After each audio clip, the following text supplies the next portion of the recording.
Today, we're going to discuss about care for the body.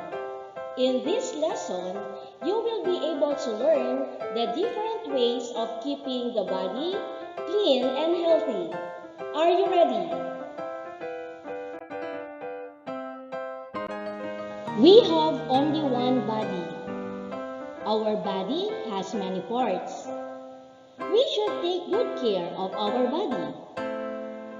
Here are some ways of caring for our body.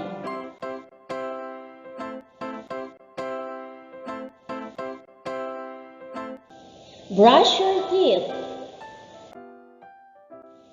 Brush your teeth after each meal or at least 2 times a day. Take a bath every day. Wear clean clothes. Trim your fingernails and toenails regularly. Eat only healthy foods.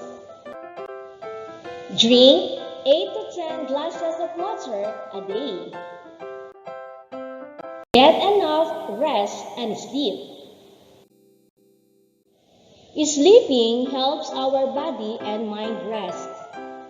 Children should sleep at least 10 to 12 hours a day.